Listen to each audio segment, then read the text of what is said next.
A local pastor arrested and now charged with domestic assault. To know that I have a purpose in life. To know that God is not through with me. Plus, a Good Samaritan gets a second chance at life. Now, from West Tennessee's News Channel, this is 7 Eyewitness News. Good morning, West Tennessee, Saturday. Good morning, West Tennessee. I'm Erica Williams. Today is Saturday, August 9th. We'll get to those top stories in just a moment. But first, let's check in with meteorologist Eddie Holmes. He's standing by in the Viper 7 Weather Center with a look at this morning's forecast. Good morning, Eddie. And good morning, Erica. Good morning, West Tennessee, and a happy weekend to you. And if you're making plans on being out of doors, you're going to have to be advised we may have more rounds of thunderstorms. In fact, we've got some to show you on Viper Doppler radar. You can see that activity up around northern Benton County, also an isolated storm near Huntington. In fact, we'll just go ahead and take a quick tour because you'll see that concentrated area that's generally to the south. With Savannah and Selmer being under the gun this morning, especially just north of Selmer, some very intense lightning strikes, 150 per minute, and it looks like that this activity will likely progress as we go through the day. We'll take a look outside. We see mostly cloudy skies in Jackson right now, and we've got temperatures that are in the mid-70s across most of the area. Right now in Jackson, we're at 74 degrees, and some other temperatures show you those mid-70s very prominent. We're looking for highs today in the 80s, and as we go through the day, we'll top out in the mid-80s with at least a 60% chance of showers and storms. Heavy downpours are possible. We'll talk about that and the change that finally will come in our forecast. We'll see that in the 7-day a little bit later. Erica? Thank you, Eddie. A West Tennessee minister arrested for domestic assault after an argument with his sister-in-law. WBBJ 7 Eyewitness News reporter Jordan Hall talked to the victim, who says she's still in shock. And I'm saying, no, this man shouldn't be even in the pulpit. That's the way I feel. Marcina Jelks says the only thing between her and Clifford Morris Thursday night was this mosquito racket. She says he beat her with his fists and threatened her with a knife as he told her to leave his home in Jackson. I was fearing for my life at the time. Morris is Jelks' brother-in-law, but also, according to Morning Star Missionary Baptist Church in Humboldt, serves as one of its associate ministers. He should be extremely ashamed. Kids are looking up to him and teenagers are looking up to him. So he should be ashamed of himself. I talked with one of the ministers here at Morning Star, and they said they did not want to comment on the issue just yet. But if Morris is found guilty, he could be expelled from his position here at the church. Jelks says she's concerned for her sister's safety. I feel like, it's time for me to stand up because I'm scared that something might happen to her. And I think it's time for her to get out. We reached out to Morris and his wife for a comment on the incident, but they did not want to talk with us about what happened. Morris is back at home after posting $1,000 bond.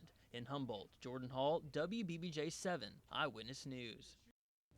Nell Morris was charged yesterday with simple domestic assault. He'll return to court next month. In a follow-up, Jackson police make a second arrest in a June shooting that injured an infant and still has the child's mother hospitalized. Kawan Murphy was taken into custody early Friday morning on North Royal Street. He faces 7 counts of attempted murder. Police believe Murphy and Damian McFarland, who was arrested 3 days after the shooting, were 2 of the 4 gunmen who shot into a home on East End Drive on June 12th. 7 people were inside the home. So we're asking that anyone, if they have information, to call us because we want every person involved, we want them held accountable for what they did. Jackson police are asking for help identifying the 2 other gunmen. A Lexington man charged in Jackson accused of forcing himself on a clinic worker. 69-year-old Charles James faces a count of sexual battery for the incident that allegedly took place on Thursday. He was charged yesterday in Jackson City Court. He's now free on $1,000 bond.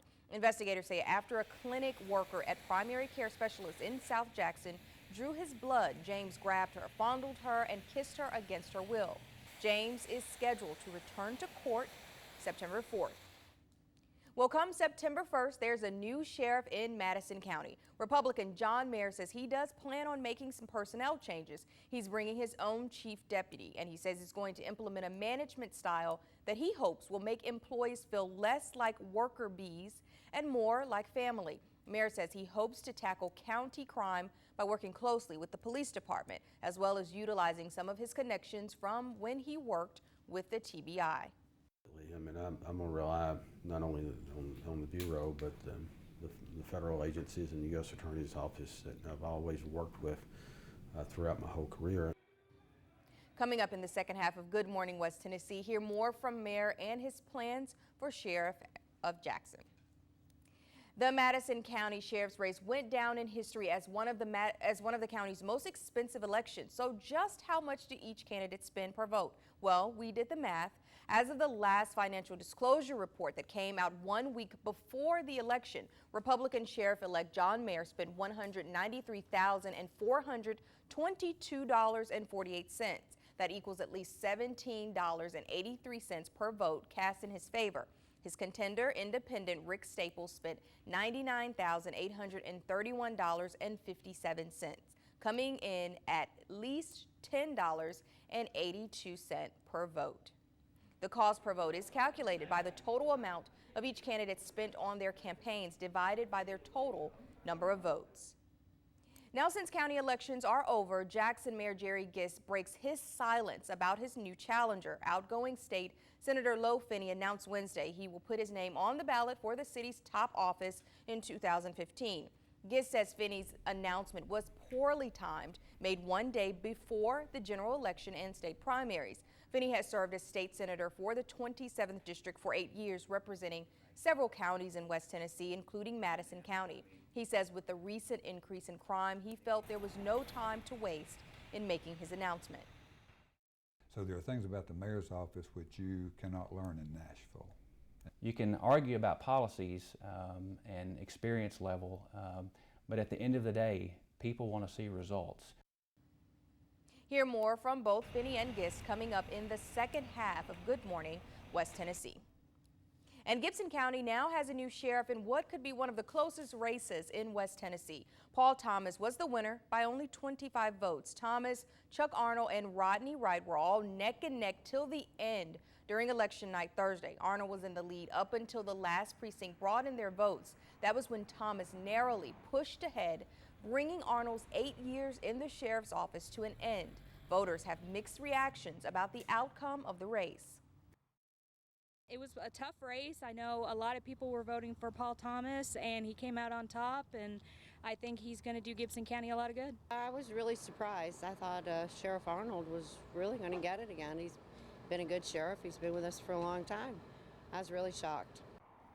As of right now, according to the Gibson County Election Commission, the vote has not been contested. Paul Thomas has not said when he will resign as lieutenant investigator with the Milan Police Department. In an update, it's a story of survival. James Theus, a good Samaritan critically injured while helping a friend last May, is back home in Jackson, ready to seize his second chance at life. WBBJ 7 Eyewitness News reporter Victoria Taylor has the story. It just all happened within a split second. A sign with a simple message hangs above James Theus's front door in West Jackson. It's beautiful. It's a beautiful day. Theus has spent the last few months hospitalized after an act of kindness left him an amputee. He was helping a friend jumpstart a stranded car when another driver slammed into them, pinning him between the two vehicles. I heard this loud pow. I never forget that sound. Theus's right leg is filled with rods and covered in bandages. His left gone from the thigh down. I looked down and saw her and said, man, that's an ugly sight. Theus has not stood up since the accident. He uses a wheelchair to get around, but he hopes not for long. I look forward to that. I pray for that. I rehab for that. I work toward that effort. Theus says the best prescription for pain has been prayers from friends and family. It was amazing that so many people came to my side. called me and informed me that they was praying for me. Despite losing his leg and undergoing more than 10 surgeries, Thea says he would not change anything about the last few months. As he will tell you, this is a second chance he's thankful to have. To know that I have a purpose in life, to know that God is not through with me. In West Jackson, Victoria Taylor, WBBJ7 Eyewitness News. James Theus is known for his humanitarian work across Jackson, most notably his work with the Society for African American Cultural Awareness.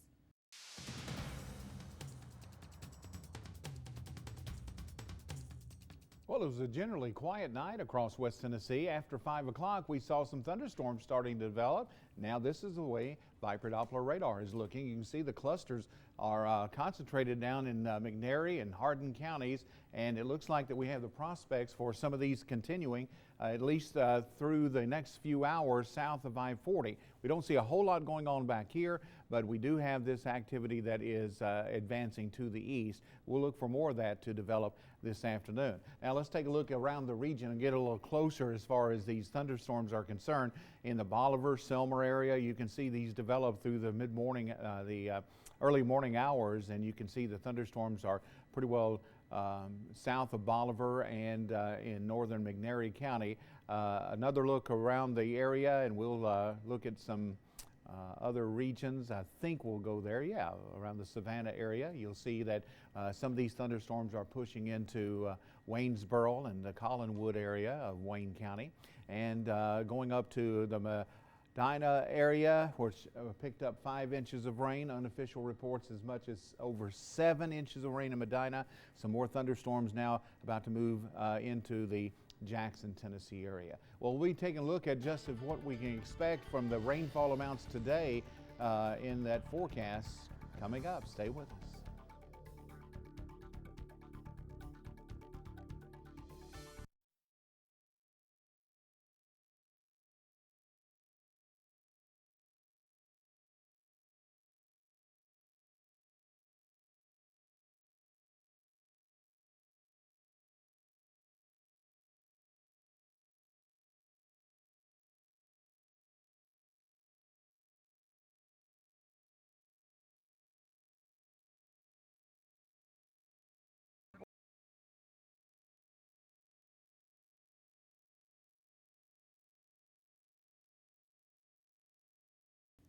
Well, it's now time to recognize our first Tennessee Education Lottery Educator of the Week for this school year. Carolyn Diane Crouch has been in the classroom for more than 4 decades in Jackson, Madison County. She currently teaches 3rd grade at Nova Elementary, the Union University, and Memphis State grad is a beloved part of the school community and says she always tries to make a difference in students' lives.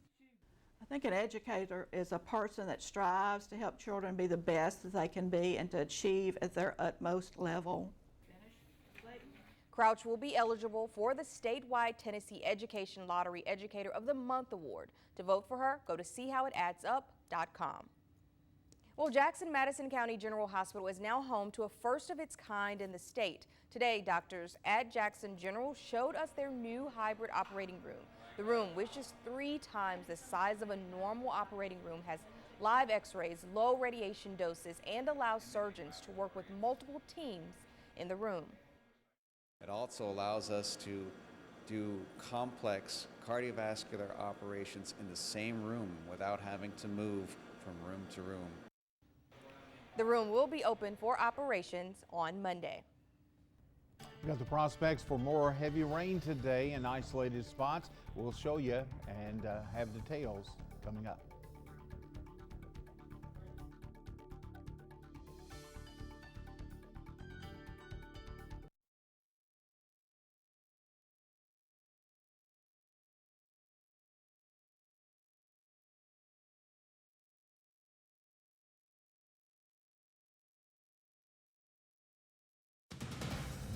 Storm Team weather with meteorologist Eddie Holmes. Good morning again, West Tennessee. Hearing rain falling on our roof here in the studios, and we've got this cell in Jackson that's just moving through. Look at it there on Viper Doppler radar.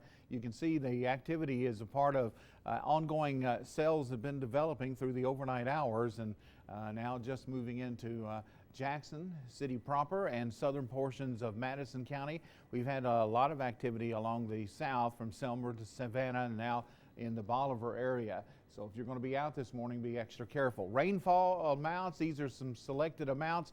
We've had 5.14 inches of rain in Medina yesterday. And I saw some unofficial reports of over 7 inches of rain in the Medina area. Other rainfall amounts, North Jackson 4.10. We've got the airport at 1 3/4 inches, and Milan picked up about 2 inches. As far as the aerial coverage, that's you can see that quite a bit of heavy rain in portions of Carroll County and again across northern Madison County, but everybody else generally no more than about an inch in several locations. Now as we look at what's going on, we've got this boundary that's going to wind up just falling apart across the area. Overnight the activity was very quiet, then it picked up again, and it looks like that maybe after mid-morning things will quieten down until this afternoon. Readings are in the 70s, as you can see, in the middle part of the country, and even 80 at Jackson in Mississippi, 82 in New Orleans, and Jacksonville, Florida, checking in with 80 degrees. Here in West Tennessee, we're in the 70s from border to border and river to river, and 74 right now here in Jackson. With our 74, we have a dew point of 72, and the humidity is at 94%. No stirring of the wind right now. All right, ViperCast shows this boundary that's been in the neighborhood and kind of aggravating the atmosphere, causing the showers and recurring thunderstorms to fall apart as we go through the day. You can see that they'll flare up again this afternoon. But tonight, I think, and into early morning Sunday, in fact, through most of the day Sunday, we should be in pretty good shape with only a 30% chance of scattered shower or thunderstorm. And then you see that by Monday morning, we kind of get this going once again, and it will lead to a rainy day, as a matter of fact, on that Monday. There's those quick rainfall reports, and let's just go right on to take a look at the extended forecast for highs today in the mid-80s. Tonight we'll go down around 70, and for our 7-day forecast, that's brought to you by Ace Hardware of Jackson. Notice that we've got high rain chances into Monday. That a cold front comes through, brings drier air, and we will see nighttime lows in the 60s with highs in the middle 80s for the most part.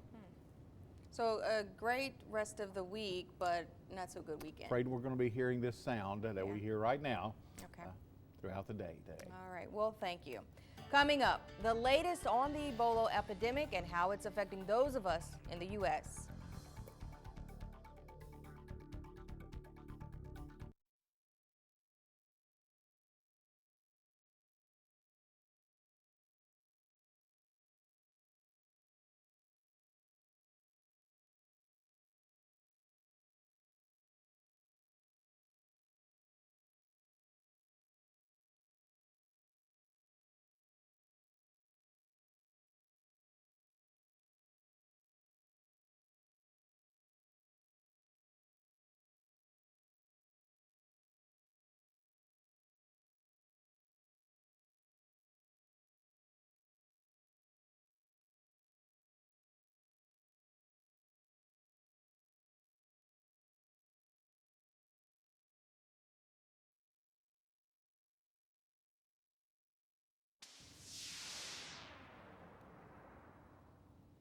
The World Health Organization declared an international public health emergency Friday as we face the worst known outbreak of the Ebola virus. The virus has killed almost 1,000 people in West Africa. The organization is demanding a quick and extraordinary response. Dr. John LaPook has the latest. In Guinea's capital city, Conakry, a man collapsed and was left lying in the street for hours as fear of contagion kept residents and police at a distance. As the virus spreads through the region, it is overwhelming resources on the ground. WHO Director General Dr. Margaret Chan. Our collective health security depends on support for containment operations in these countries. The first 49 cases were reported on March 23rd, and by June 10th, it was already the biggest outbreak ever. Since then, the rate of new cases has accelerated, more than quadrupling to 1,779 as of today. The 2 infected Americans remain in isolation at Emory University Hospital. Dr. Kent Brantley released a statement saying he is getting stronger every day. Nancy Reitbold's husband, David, spoke from Monrovia, Liberia to a small group of reporters. I spoke with my son earlier this afternoon, said that she was doing some better. I was just really pleased to hear that. I asked if he was still in Liberia because of concern he too may have become infected with Ebola. Yes, I'm taking my temperature every day and reporting that, and just waiting through the incubation period to make sure that I'm not infected, let's say, by that. I asked David Reitbold, if the time comes when you're finally able to be in the same room with Nancy with no restrictions, what's the first thing you're going to do? And he responded, what would you do? I'm going to give her a big kiss. Dr. John LaPook, CBS News, New York. And now we'll go to Eddie Holmes with a special announcement about the weather. That's right, Erica. We have a flash flood warning just been issued. As you take a look at Doppler radar, you'll see the floods are possible in southwestern Chester County, southern Hardin County, and also central McNairy County. That in effect until 11:30 this morning. Doppler radar estimates that 2 to 3 inches of rainfall has occurred, and another 1 to 3 inches will be possible over the next hour. Again, flash flood warning in effect for southwestern Chester County and southern Hardin County, as well as central McNairy County. That's until 11:30 this morning. And coming up, meteorologist Eddie Holmes will have more with your forecast.